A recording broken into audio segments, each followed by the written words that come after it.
Novel Korban Rahim Sewaan karya Cawica, episode 11, Villa Privat. Dua orang pengawal datang masing-masing membawa satu tas yang cukup besar. Vincent segera protes saat keduanya mulai mendekat pada mobil. Apa?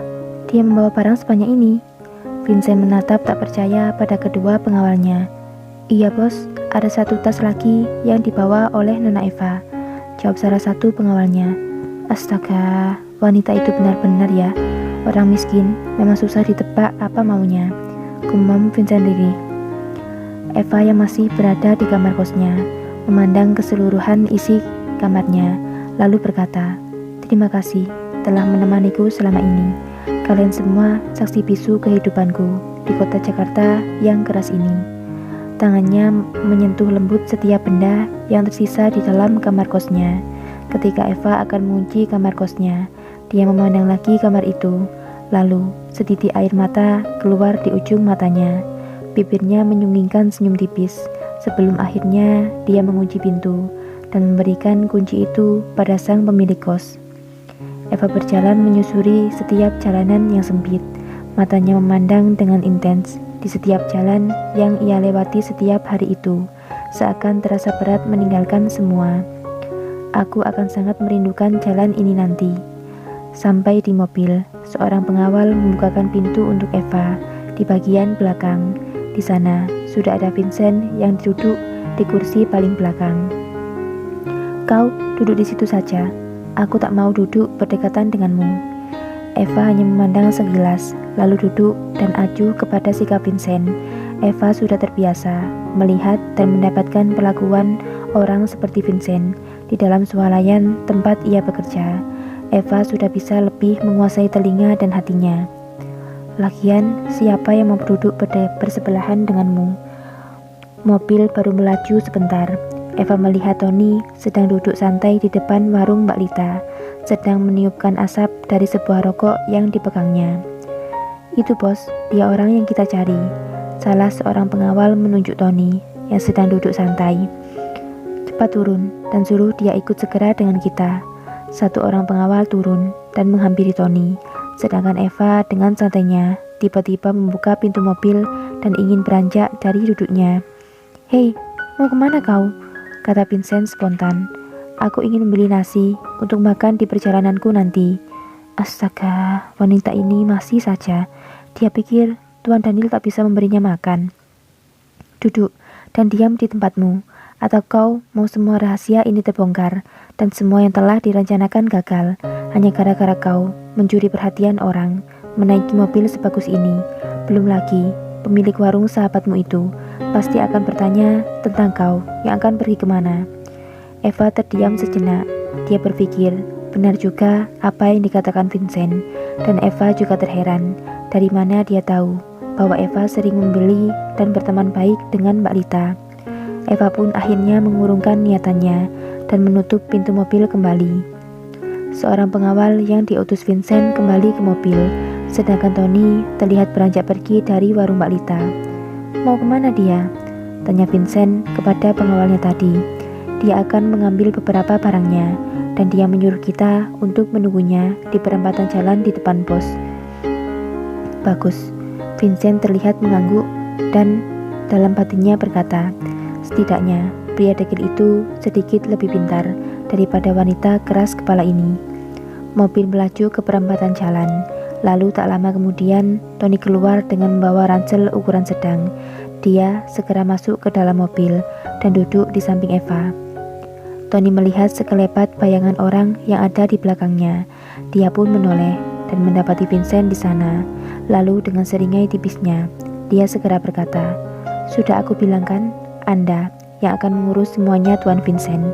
Apa Anda sudah percaya dengan setiap perkataan saya? Vincent tak menjawab. Dia hanya memutar kedua bola matanya sambil tersenyum sinis pada Tony. Lajukan mobil ke villa privat yang sudah ditunjuk oleh bos besar, perintah Tony pada salah satu pengawalnya yang memegang kemudi. Mobil pun melaju, menyibak jalanan yang sudah ramai, bahkan terlihat macet di beberapa titik.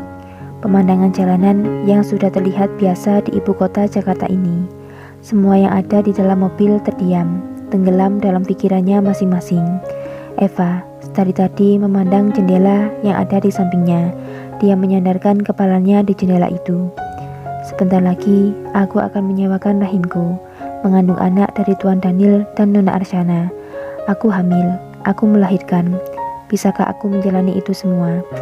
Eva mengusap lembut perutnya, membayangkan seorang bayi yang akan tumbuh di dalamnya. Hatinya terasa sedikit takut, membayangkan apa yang akan dijalaninya ke depannya. Karena hamil dan melahirkan bukanlah perkara yang mudah. Belum lagi keluhan-keluhan saat hamil nanti, mual-mual sampai muntah, pusing, sakit pinggang, nyeri perut, dan masih banyak lagi. Semua wanita tak sama dalam menjalani kehamilannya. Setiap wanita mempunyai cerita masing-masing yang unik dalam menjalani kehamilan. Belum lagi sakitnya melahirkan, bahkan nyawa pun bisa menjadi taruhannya untuk melahirkan satu kehidupan baru ke dunia.